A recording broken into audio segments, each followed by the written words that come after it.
우리 사도신경으로 우리의 신앙을 고백하면서 5월 27일 수요일 예배 시작합니다.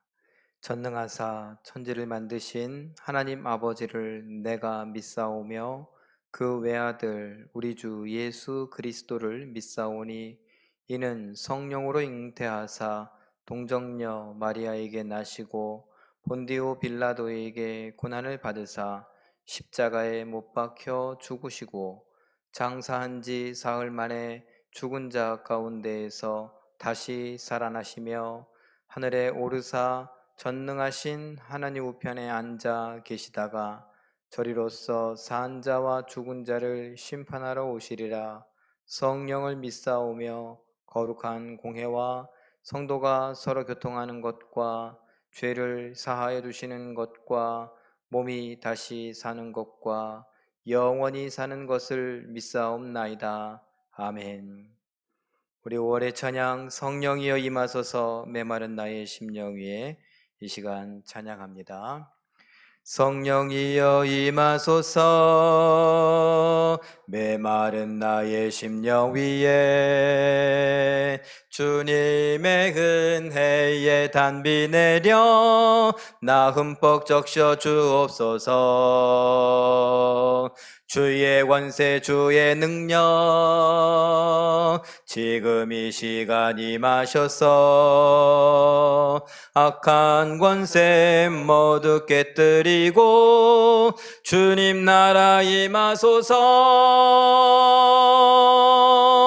영광 할렐루야. 예수의 그 피가 내게 승리 주네 구원이 되시네.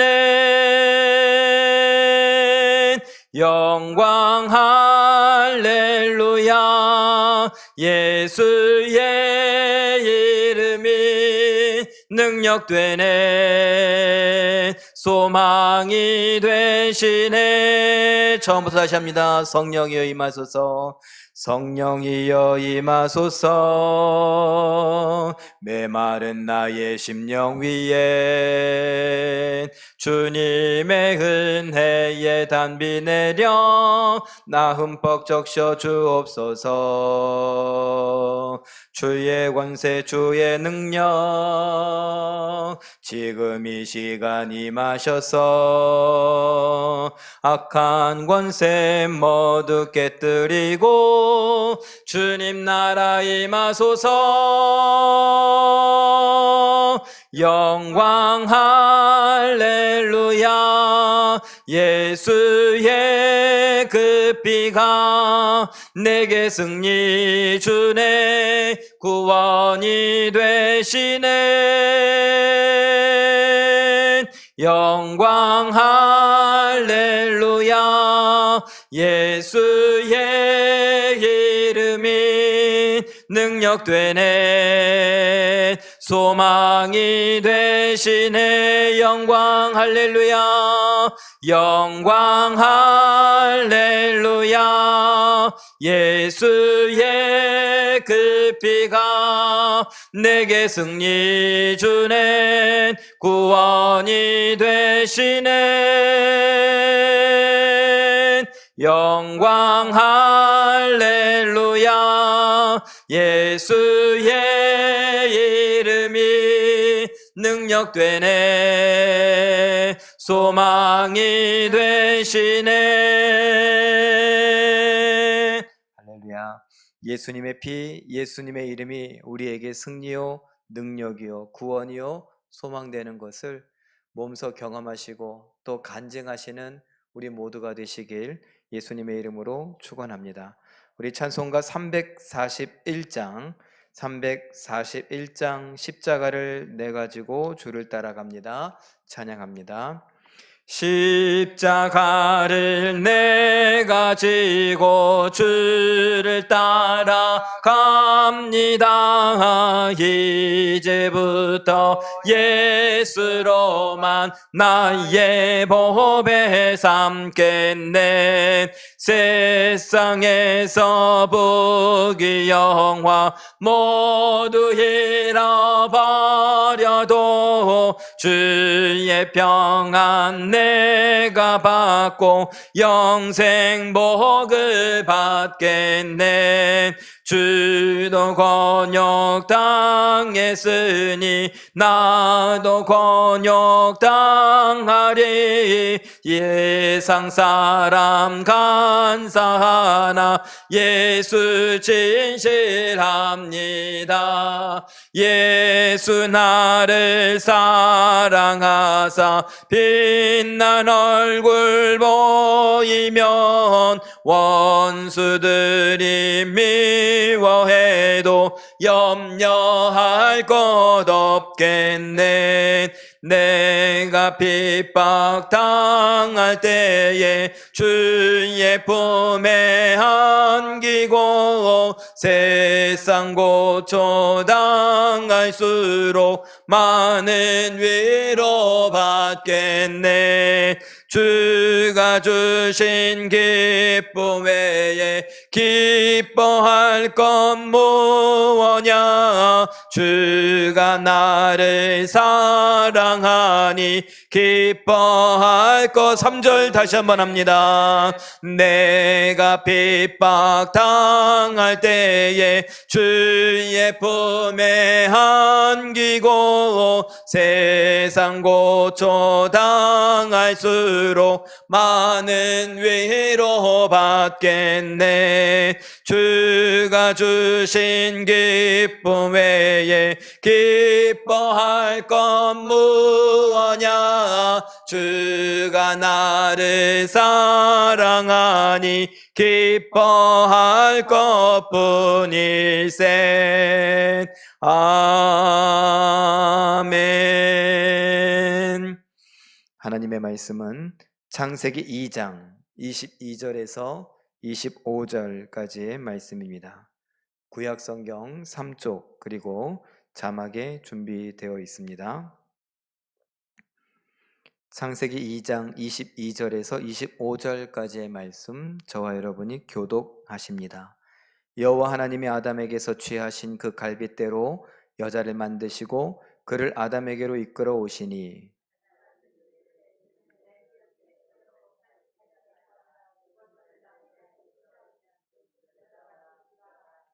이러므로 남자가 부모를 떠나 그의 아내와 합하여 둘이 한 몸을 이룰지로다.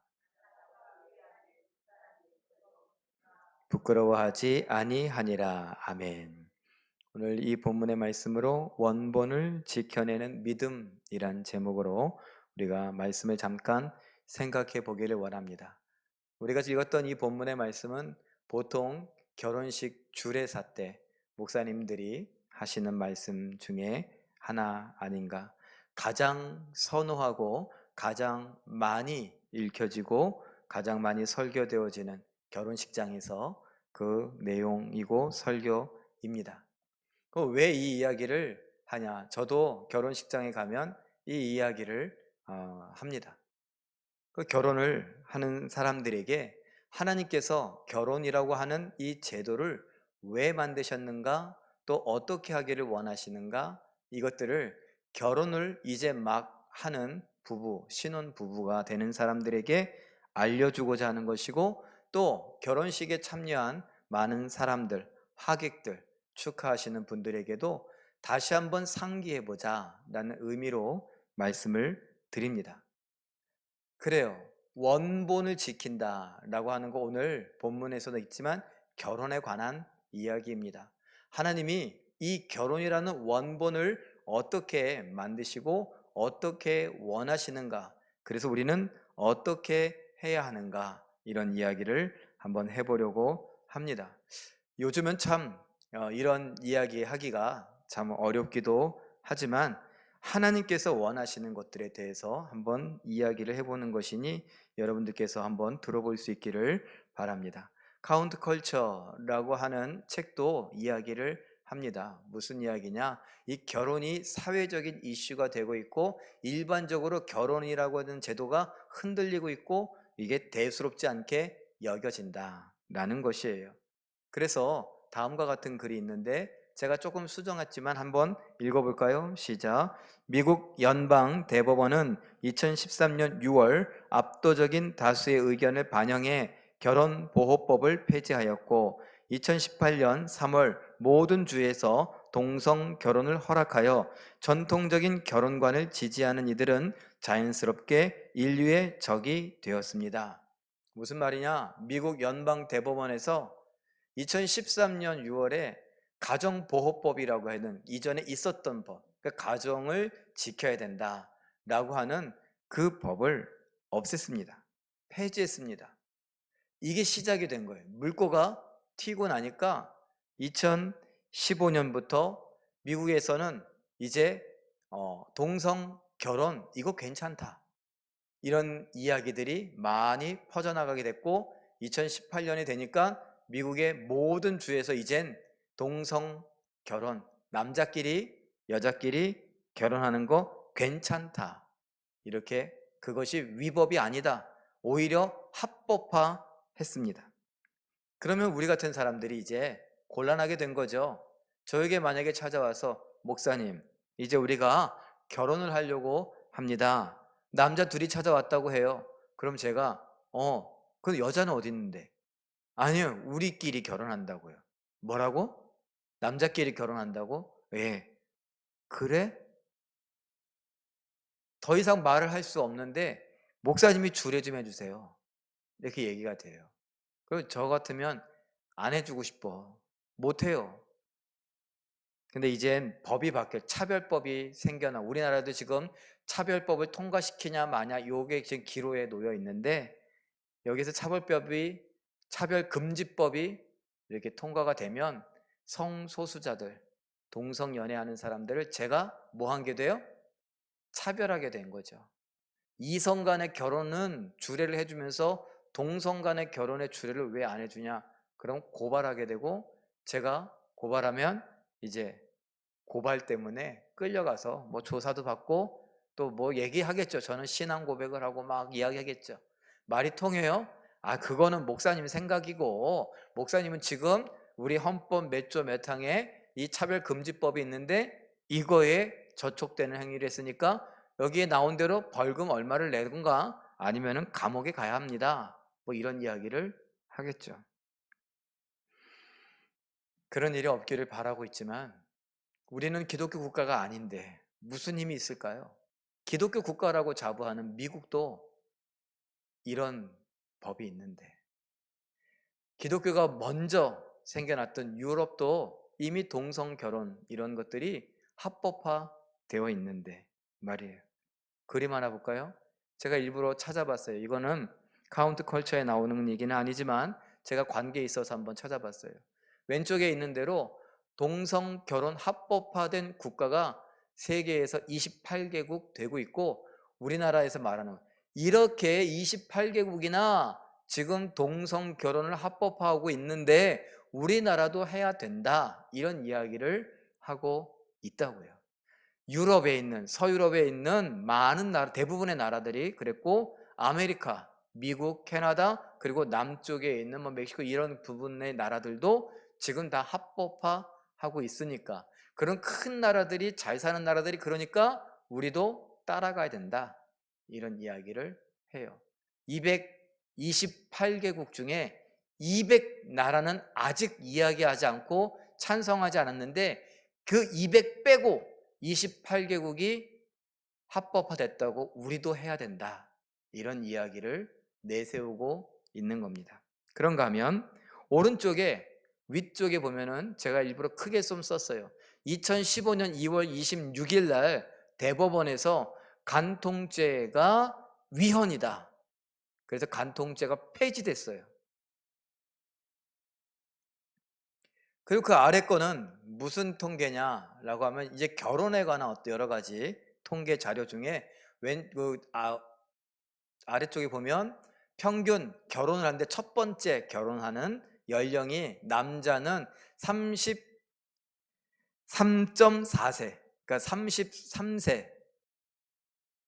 정 목사님은 넘었는데 아직 30대인 사람들은 아직 택도 없어요. 33점 하고 한 더 살아야 결혼을 평균적으로 합니다. 그런데 여성은요, 30세 6개월 정도, 30.6세쯤 돼야 이제 결혼을 하게 된다. 그런데 그 오른쪽에 있는 빨간색 이렇게 옆으로 된 그래프가 조금 더 중요해요. 20년 이상 산 사람들이 34.7%래요. 20년 이상 사신 분들이, 아마 이 자리에 계신 분들 대부분이 해당이 되겠죠. 그런데 놀라운 건요, 그 다음으로 긴 제일 아래에 있는 빨간색, 이게 4년밖에 안 살고 이혼한 사람들이 21%, 그리고 10년 미만 9년 정도 살고 이혼한 사람들이 18%, 합치면 39%가 10년도 안 살고 이혼한다. 근데 14년, 15년 미만 14년까지 합치면 50%가 넘어요. 그러니까 우리나라 결혼한 사람들의 50%는 15년도 안 살고 이혼하는 그런 분위기가 돼버렸다라는 것입니다. 간통죄도 폐지되고 15년 정도만 살면 많이 살았다. 생각해보면 15년 정도 되면 아이들이 몇 살쯤 돼요? 이제 13살, 15살. 그래서 그 아이들이 사춘기에 있을 때에 부모들이 반은 이혼을 한다. 그래요. 이런 것이 지금 사회적인 분위기입니다. 자, 그러면 카운트 컬처에서 데이비 플랫 목사님, 그리고 성경은 어떤 이야기를 하는지, 저는 어떤 이야기를 하는지 우리 한번 잠깐 살펴보기를 원합니다. 카운트 컬처에서 하는 이야기를 한번 읽어볼까요? 시작. 하나님은 남자와 여자를 창조하시고 결혼이라는 관계를 통해 둘이 하나가 되게 하셨습니다. 주사위나 동전을 던지거나 제비를 뽑아서 결정하신 게 아닙니다. 창조주는 처음부터 거룩한 사랑을 무사람들에게 보여주실 뜻으로 정교한 그림을 그리셨던 것입니다. 무슨 말일까 생각해 보면 나중에 이야기하겠지만 에베소서 5장이나 신약성경의 바울은 특별히 예수님과 우리의 관계, 성도, 교회의 관계를 신랑과 신부의 관계로 이야기하죠. 예수님께서 또 열처녀 비유를 말씀하실 때에도 무슨 이야기를 해요? 신랑을 기다리는 신부의 이야기들을 합니다. 이런 식이에요. 그 하나님은 태초에 천지를 창조하시고 에덴 동산에 남자 아담과 하와 여자를 만드시고서 둘이 결혼을 하는 제도를 언급하시고 만드시면서 뭘 계획하셨는가? 예수 그리스도께서 성도들을 어떻게 사랑하는가? 결혼한 그 결혼 제도 안에서 남편이 아내를, 아내가 남편을 사랑하고 존경하는 그 큰 그림을 언제? 태초에 벌써 그리고 그것을 심어주셨어요. 그것 설명하려고 그러는 거예요. 제가 결혼을 하고 아이를 낳았습니다. 조금 다른 이야기지만 제가 아이를 낳기 전까지는 아빠, 하나님 이런 마음들을 잘 몰랐어요. 저도 아들이고 저도 자녀죠. 그런데 늘 제 마음속에 우리 아버지는 왜 나를 더 사랑해 주지 않지? 우리 아버지는 왜 나를 더 이렇게 사랑으로 다 표현해 주지 않지? 자상하지 않지? 뭐 이런 생각을 했어요. 우리 집은 왜 이렇게 가난해 갖고 맨날 어디 가서 뭐 먹고 싶다 그러면 한 번도 안 사주지? 뭘 갖고 싶다 그러면 안 사주지? 요런 아이들 전형적인 그런 생각을 했어요. 심지어 제가 군에 갔을 때 저는 별로 이 집에 대한 그런 마음이 없었어요. 그 제가 군에 간다고 하는데 저희 어머니는요, 그래 군에 가서 사람 좀 되라. 난 여태까지 강아지였나? 뭐 이런 생각을 했었어요. 근데 그게 아니죠. 좀 더 바른 사람이 되라 이런 의미였겠죠. 근데 제가 군에 간다고 했더니 한 번도 그런 표현을 안 하시던 저희 아버지가 여기 아래에 버스 정류장까지 걸어오셔서 따라가셨어요. 그게 대단하게 생각됐어요. 우와, 우리 아버지가 나를 버스 정류장까지, 아이, 태우고 의정부 306 보충대까지 간 것도 아니야. 여기 버스 정류장까지 같이 간 게 그게 그렇게 대단했어요. 그만큼 평상시에 사랑 표현을 잘 안 하셨다라는 거예요. 그래서 사랑을 잘 몰랐어요. 그런데 어느 날 군대에 편지가 왔어요. 몇 번 말씀드렸죠? 광진아, 네 사진을 보니 어린 시절 내 모습이 생각나는구나. 그게 뭔데? 거기서 사랑이 좀 느껴지더라고요. 근데 그것도 잠깐이에요. 왜 언제 알게 됐냐? 아, 제가 아이를 낳고 나니까, 아빠가 되고 나니까, 아, 우리 아버지 마음이 이랬구나. 조금 짐작이 가더라고요. 그런데 더 놀라운 사실이 있어요. 더 조금 알게 된 게 뭐냐면 하나님 아버지의 마음이더라고요. 그전에도 전도사도 하고 그전에도 설교도 많이 했어요. 그런데 하나님 아버지의 마음을 잘 몰랐었어요. 안다고 생각했는데 아이를 낳고 보니까 야, 이런 거구나 알게 됐어요. 그때 알았어요. 아, 결혼을 하고 아이를 낳는다는 거 바로 하나님의 이 마음을 알려주려고 그랬나 보구나. 제가 여러분에게 몇 번이고 설교했었어요. 처음부터 부모님이신 분 계셨어요? 이 자리에 누구도 처음부터 부모였던 사람은 없어요. 나면 무조건 뭐예요? 애기예요. 나면 누군가의 애기였어요. 누군가의 아들이었고 누군가의 딸이었다고요. 그게 우리 부모님이었죠. 부모님의 아들, 딸로 자라왔어요. 처음부터 내가 자라나면서 우리 아버지가 저에게 아빠라고 부른 적이 없어요. 우리 어머니가 저에게 아빠라고 부른 적이 없어요. 심지어 제 동생들도 저에게 아빠라고 불러본 적이 없어요. 언제요? 제 아들이 태어나고 나서 아들이 입을 떼고 아빠라는 소리 하더라고요. 제가 아들을 안고 있을 때에 누군가가 아무개 아빠라고 불러주더라고요. 아빠는 어느 순간에 되더라고요. 그 어느 순간이 뭐예요? 결혼을 하고 아이를 낳고 나니까 아빠라는 소리를 듣게 된 것입니다. 하나님은 그걸 그림에 두고 계셨어요. 네가 평생을 살아도 내 마음을 잘 모를 수 있다. 그러나 네가 아빠가 되면 널 향한 내 마음이 어떨지 알게 될 것이다. 결혼 그와 같은 거예요. 예수님의 사랑이 얼마나 거룩한 것인가? 하나님의 사랑이 얼마나 거룩한 것인가? 하나님이 태초에 에덴 동산에서 결혼이라고 하는 제도를 만들어 놓으시고 그 속에 이미 그걸 설명해 놓으시고 담아두셨는데 이걸 알지 못했어요. 평생 결혼을 하고 살아가지만, 평생 지지고 볶고 싸우면서 살아가지만 몰랐어요. 누가요? 구약시대 사람들이. 근데 언제서야 알게 됐어요? 성령이 임하고 바울이 성령의 감동을 받고 예수 그리스도께서 바로 신랑 되시고 교회의 머리 되시고, 그리고 우리가 그 신부와 같아서 우리는 그를 존경해야 되고 그는 우리를 사랑하는데 아낌없이 사랑하시더라. 그 시대에는 그런 사랑이 없었어요. 세상에 수많은 사랑의 소설, 사랑의 노래, 사랑의 시가 있었지만 이처럼 숭고한 사랑의 이야기는 없었어요. 그런 사람들은 이 결혼이라는 걸 어떻게 생각했는가? 우리 카운트 컬처 한번 읽어볼까요? 1세기 시작. 1세기, 그러니까 예수님 당시이든 오늘날 대부분의 나라의 사람들은 결혼을 성적인 만족이 따르는 자기 완성의 수단으로 여깁니다. 결혼을 꿈꾸는 남녀들은 자신을 완성해 줄 짝을 찾아 헤맵니다.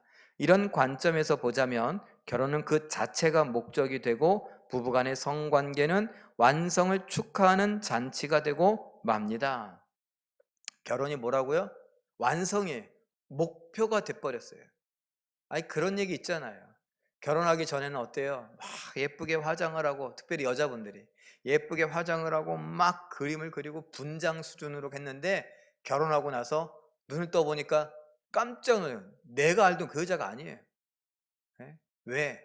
이젠 화장도 안 하고 나갔다가 연애하고 막 이럴 때는 예쁘게 옷 입고 이렇게 만났는데, 아니 집에 가서 보니까 뭐 무슨 바지 입고 있어요? 몸빼 바지 입고, 이게 바지야 냉장고야 막 이런 걸 입고 막 다니고 배는 점점 나오고 그렇게 된다. 왜? 이젠 난 뭐 했으니까?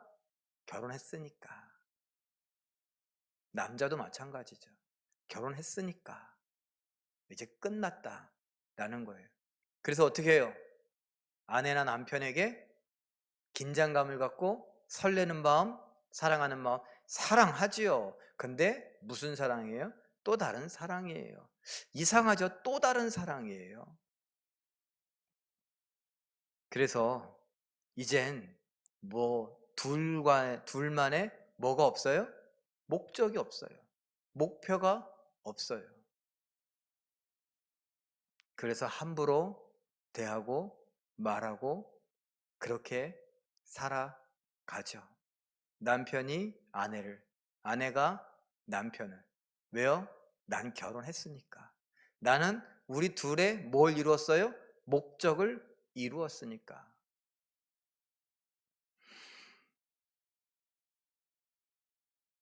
그런데 희한하죠?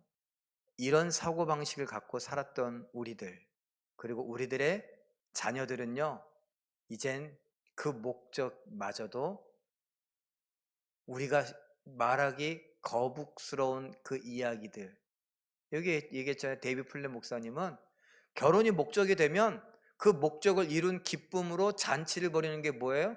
부부간의 성관계라고요. 근데 우리 자녀들은요, 그거 굳이 그럴 필요 있냐? 그러고선 중학생인데도 초등학생인데도 지금도 자기들끼리 성관계 해요. 우리 어른들이 보기에 노을 노짜죠. 정말 까무러칠 이야기인데 그게 우리나라 현실이라니까요. 제가 몇 번 말씀드린 적 있지 않아요? 우리나라 어느 고등학교에서 1등을 하던 남자아이를 끌어내기 위해 2등 하는 여자아이가 예쁘장한 자기 친구한테 돈을 주면서 네가 쟤를 꼬셔라.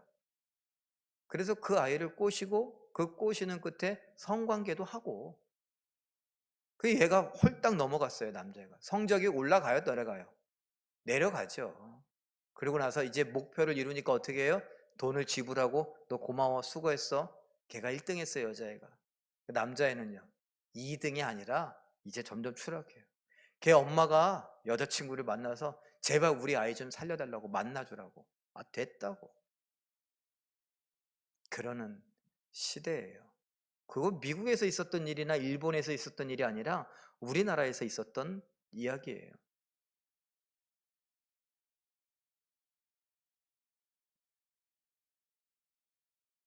여러분, 우리가 이런 시대에 살아요. 문제는 뭐였냐면요, 우리였어요.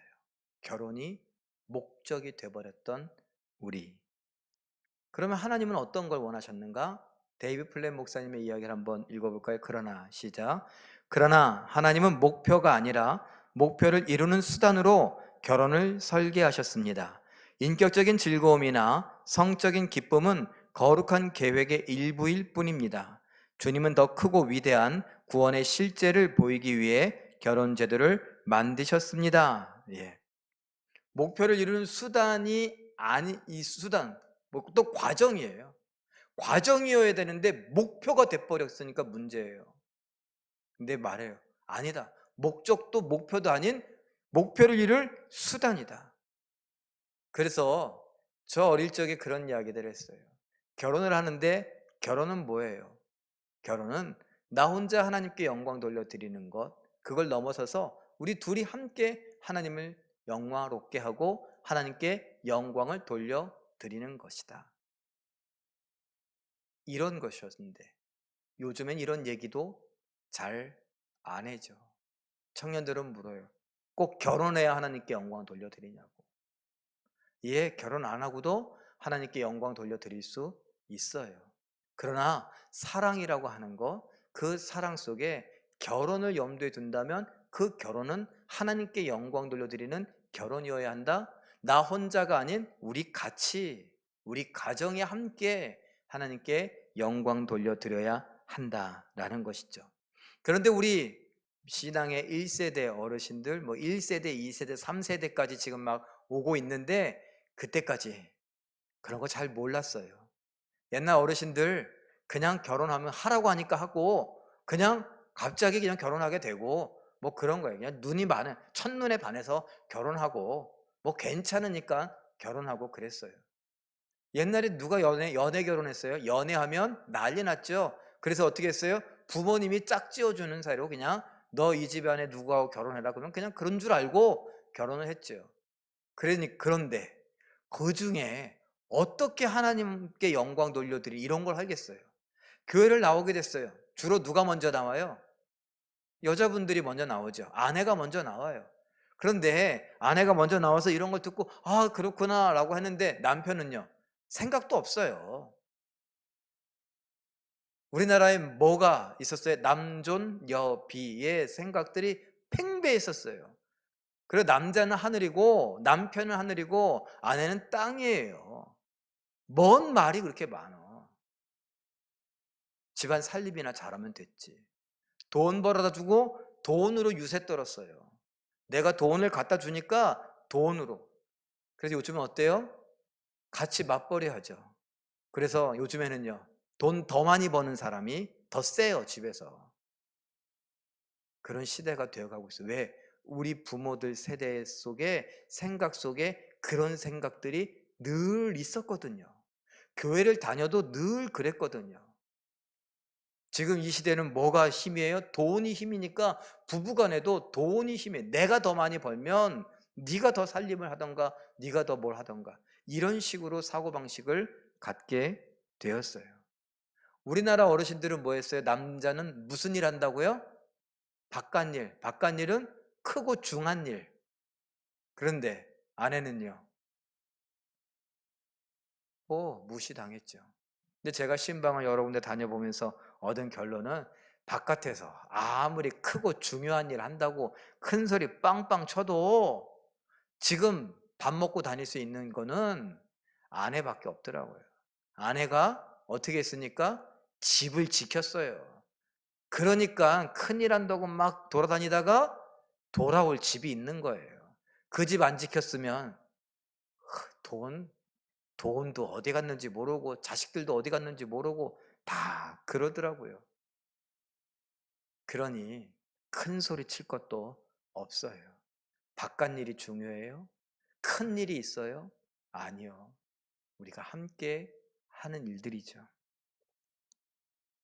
그래서 에베소서 5장 말씀은 그 이야기를 합니다. 22절, 25절, 그리고 33절 읽어볼까요? 시작. 아내들이여 자기 남편에게 복종하기를 주께 하듯 하라. 남편들아 아내 사랑하기를 그리스도께서 교회를 사랑하시고 그 교회를 위하여 자신을 주심같이 하라. 너희도 각각 자기 아내 사랑하기를 자신같이 하고 아내도 자기 남편을 존경하라. 바로 이런 이야기를 하나님이 머릿속에 염두에 두시고 태초에 에덴 동산에서 아담과 하와의 첫 번째 결혼 제도를 만드신 거예요. 예수 그리스도께 하듯 하라. 예수 그리스도께서 하신 것처럼 해라. 너희 부부는 단순히 부부가 아니라 너희 부부는 예수와 교회를 상징한다라는 거예요. 이게 의미심장해요. 다음 그림 하나 보죠. 결혼식을 해요. 그래서 신랑은 누구와 같아요? 예수님과 같아요. 신부는요? 교회와 같아요. 교회를 제가 건물로 표현한 거 우리가 그냥 이해할 때 교회라고 할 때 그냥 건물로 많이 이해하니까 그렇지만 우리는 알고 있죠. 배워서 교회는 건물이 아니에요. 우리 건물 안에 모여있는 사람들, 모임을 이야기하죠. 자, 어쨌건 우리의 성도 한 사람 한 사람이 교회예요. 우리들이 교회예요. 그럼 우리가 뭐라고요? 신부라고요. 신부는 뭐 하라고요? 복종하래요. 예수 그리스도, 신랑 되신 예수 그리스도께 복종하래요. 예수님은 교회의 뭐가 되신대요? 머리가 된대요. 제 손가락은 이 머리와 관계가 있어요. 제가 농담처럼 했던 이야기가 있어요. 나는 다 같이 사도신경으로 예배를 시작하겠습니다. 그리고 하늘에 계신 우리 아버지요. 이러면 이 머리에 문제가 생겼으니 그때쯤 되면 물러나야 될 때가 아닌가? 이런 생각을 한다고요. 실수로 한번 뭐 딴 생각하다 그럴 수 있겠지만 그게 아닌데도 그런다면 문제가 되지 않겠어요? 제 머리하고 제 입하고 따로 논다면요. 제 머리하고 제 손이 따로 논다면요. 운동이나 전문적인 기술을 할 때는 그럴 수 있어요. 제가 축구를 좋아하는데 요즘에도 월요일 날 목사님들하고 공 차러 가요. 그런데 이제 저도 나이가 점점 들어가니까 옛날 같지 않아요. 옛날에는 그냥 막 뛰어다니고 막 한 게임에서 막 골을 몇 골씩 넣고 그랬거든요. 그런데 이제는요. 공이 저기 왔는데 이미 생각은 가서 공을 잡았어요. 근데 실제 몸은 안 가고 있더라고요. 왜 이렇게 멀어 저기까지. 생각으로는 벌써 가서 골을 집어넣고 빡 이랬는데 제 몸뚱이는요 헛발질하고 넘어져 있더라고요. 이거 어쩔 수 없어요. 그런데 그게 복종 안 하려고 그런 게 아니죠. 몸의 기능이 떨어지니까 어쩔 수 없는 것들이에요. 그런 얘기를 하는 게 아니에요. 교회의 머리 되신 예수님, 교회인 성도들은 뭐예요? 이 머리이신 예수님께 건강한 몸을 이야기하는 거예요. 늙어서 힘이 없고 아까 제가 얘기한 것처럼 내가 머리는 지금 아직도 생각은 청춘인데 몸은 이게 아니에요. 머리이신 예수님이 말씀하시는 걸 이 몸뚱아리인 교회 우리 성도들이 말씀에 순종하지 않으면 안 되죠. 그래서 예수님을 뭐라고 불러요? 우리가 주라 부르잖아요. 주는 왕이에요. 황제예요. 그리고 주는 하나님이에요. 그 하나님께 우리가 순종하는 것이 마땅한 거 아니에요? 예수님께서 하나님이신 아버지께 어떻게 했어요? 죽기까지 복종하심으로 우리가 어떻게 해야 되는 걸 보여주셨어요. 그러니 우리도 머리이신 예수님 이렇게 비유로 하시니까 이해가 쏙쏙 된다. 그러면 그 순종해야지. 근데 아내들을 향하여 말해요. 남편이 예수님이다. 남편이 교회의 머리인 예수님과 같다. 그러니 어떻게 하라고요? 순종, 복종하라고요. 근데 어디 요즘에 그런 게 어딨어요. 그냥 무조건 목소리 큰 사람이 이기는 거지 집에서도. 뭐 그런 거 다 필요 없더라고요. 그게 다 문제가 되는 거 아니겠어요? 그런가 하면 남편은 뭐라 그래요? 야, 너 그렇게 잘났냐? 내가 지금 이렇게 여자에게 남편에게 순종하고 복종하라 그러니까 기고만장하냐? 넌 뭐로 비유됐냐? 예수님으로 비유됐다. 예수님은 뭐 했는데 교회를 지키기 위해 뭐 했어요? 죽었잖아요. 예수님은 죽으면서 사랑을 표현했는데 넌 뭐냐? 이러는 거죠.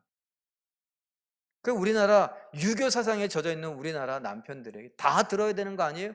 그 유교가 많이 없어도 우리는 유교 신자도 아닌데도 유교적인 사상이 계속 머릿속에 있어서 남자는 하늘이다라고 말하면서 하늘이 뭐 하는데요? 기껏 여기에 사표를 넣고 다니면서 넣었다 뺐다 이걸로 울고 먹을 게 아니라 목숨을 걸고라도 사랑으로 지키고 보호하려고 해야 되는 것이 바로 남편 아니겠습니까? 그래서 33절에 아까 뭐라 그랬어요? 각각 자기 아내 사랑하기를 자신같이 해라. 이 말은요, 예수님 말씀하셨죠? 내가 너희에게 새 계명을 주노니 뭐 하라고요? 서로 사랑하라. 내가 너희를 사랑한 것 같이 너희도 서로 사랑하라. 그 말에 이웃을 누구같이? 내 몸같이 사랑하라. 이것이 담겨 있어요. 거기에 아내를 너 자신같이 귀히 여기고 사랑해라. 그런가 하면 뭐라고요? 아내도 자기 남편을 존경하라. 존경함으로 복종하는 거예요. 내가 안다고 떠들고 내가 드러나려고 하는 것보다 남편을 세워주는 거죠. 그래서 이 이야기가 왜 중요하냐면 우리가 어떻게 살아가느냐가 믿지 않는 세상 사람들, 틈만 나면 욕하려고 하는 준비된 사람들, 그 사람들에게 내가 예수 그리스도를 어떻게 믿고 의지하는가를 보여주는 거예요. 어느 교회 홈페이지에 그런 말이 있대요. 제가 그 홈페이지를 들어가 봤는데 그거를 미처 못 발견했는데 누가 알려줬어요. 뭐냐? 주차는 신앙입니다.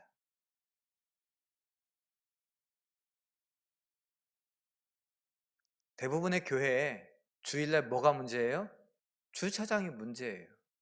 그 예배하고 하나님께 영광 돌린다고 뭐 해요? 불법 주차. 아무렇지도 않아요.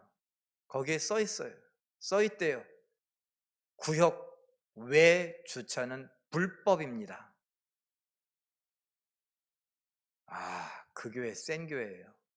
근데 왠지 이렇게 매력적으로 느껴져요.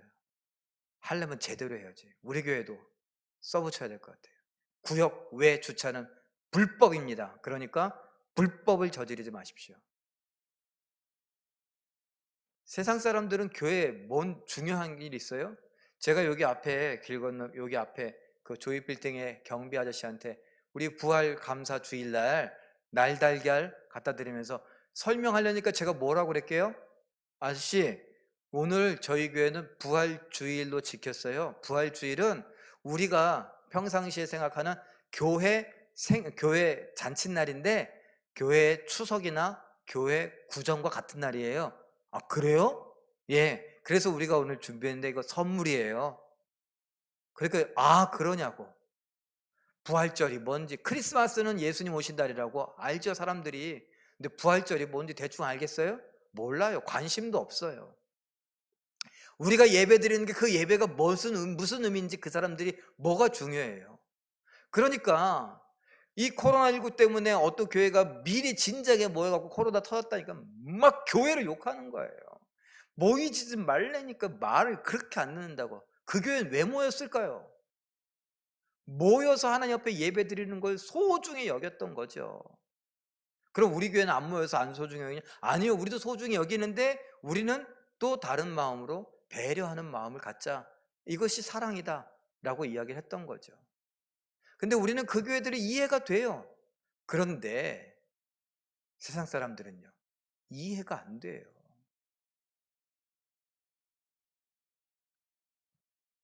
다른 말로 우리의 이 종교적인 행위가 세상 사람들에겐 중요하지 않아요. 그럼 뭐가 중요해요? 예배를 하러 온 사람들이 주차를 어떻게 해놨는가? 그게 왜 중요하냐고? 내가 불편을 느끼느냐 안 느끼느냐예요. 길을 꽉 막아놓고 불법 주차를 해놓고 큰 교회 지어놓고 예배 드린다고 하면 지나가는 사람들이 뭐 하겠어요? 야, 교회 다니는 것들은 이렇게 주차 질서도 안 지킨다고. 벌써 우리가 하나님의 영광을 살짝 긁고 스크래치 내고 가리는 거예요. 부부와 마찬가지라는 거예요. 지금 예수님께서 바울을 통해 뭐라고 얘기하셨어요? 부부는 교회와 성도의 관계와 같다.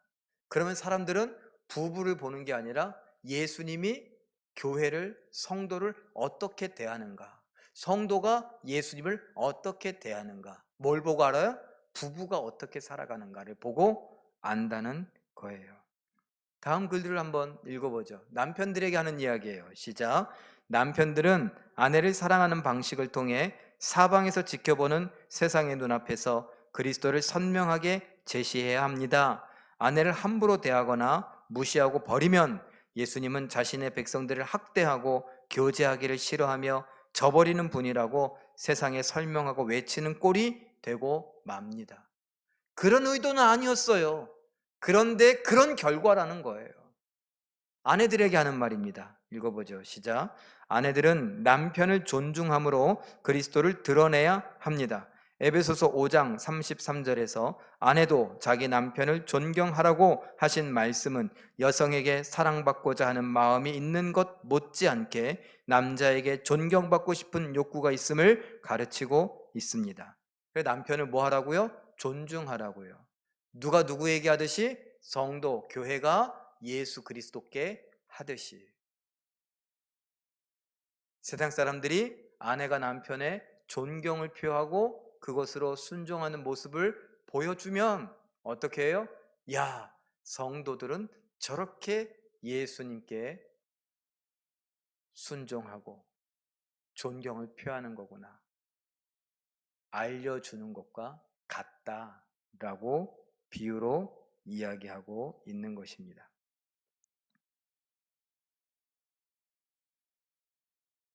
이것이 성경의 원리예요. 여러분, 우리 모두가 알아야 합니다. 저는 믿음이 없는 목사라 요즘에 돌아가는 일들을 보면 가슴 아플 때가 너무나 많아요. 우리가 흔히 하는 말대로 절대 안 변하는 사람, 절대 안 변하는 사람, 남편, 아내. 그런데 지금까지도 학대받는 아내들이 너무나 많이 있어요. 학대받는 남자도 간혹 있지만 그 수치로 비교해 보면 말할 것도 없어요. 교회를 다닌다고 하면서도 거짓말을 밥 먹듯이 하고 아내를 속이고 그리고 아내를 학대하고 무시하고 하는 모습들을 너무나 많이 봅니다. 그런데 그 아내들은 어떻게 해요? 그 남편에 매이고 묶여서 아무것도 할 수가 없어요. 오히려 다른 사람들에게 상처를 줘요. 왜? 남편에게 받은 학대가 여기에 화로 쌓여서 다른 성도에게 그게 화로 표현돼요. 상처를 줘요. 그래서 제가 딜레마에 빠진 게 바로 이겁니다. 정말 하기 힘든 이야기인데 결혼은 무엇 때문에 있다고요? 하나님께 영광 돌려드리기 위해 있어요. 그런데 그러지 못한 결혼들도 지금까지 보아오면 여러 이유로 인해서 많더라고요. 그래서 저는 그렇게 이야기하기도 했어요. 죄송합니다. 너무나 학대당하고 너무나 배신당하고 있는, 그래서 가정에서 아무것도 누릴 수 없고 어떤 사랑도 확인할 수 없고, 그리고 교회에서마저 예수 그리스도에 대한 사랑을 잊어버리기 직전에 가 있는 성도들을 보며 그냥 이혼하시는 게 좋겠네요. 목사가 이런 말을 해야 될 처지에 놓인 분들도 꽤나 많다는 겁니다. 그러면 유목사 마음속에 있는 건 하나님보다 더 큰 생각이냐? 아니요. 그렇지 않아요. 그런데 결혼이라고 하는 게 무엇 때문에 있는 것인가를 생각해 보니 그런 생각을 조심스럽게 해보기도 하고 말을 하면서 위로 아닌 위로를 해보기도 했다는 것입니다. 왜요? 우리가 말씀대로 살려고 하지 않아서. 결혼 그냥 내 눈에 좋은 대로 해서 하나님 영광 다 뒷전이고 그냥 내가 좋아야 되니까, 예뻐야 되고 멋있어야 되니까, 잘 살아야 되고, 옛날에 뭐가 있어야 된다고? 뭐가 세 개는 있어야 돼요? 예, 고맙습니다. 여기서 열쇠 세 개는 있어야 되지. 근데 믿음 뭐 좋다고 믿음 다 필요 없더라고요. 믿음 좋아도 뭔 있어야 돼요? 열쇠 세 개는 있어야 됐어요, 옛날에. 그 믿음은 그냥 갖다 껴는 거고 열쇠 세 개가 더 중요했어요. 하나님의 영광? 그건 교회에서 그냥 왜 사냐고 물으면 대답하는 이야기고요. 그 결과들이에요.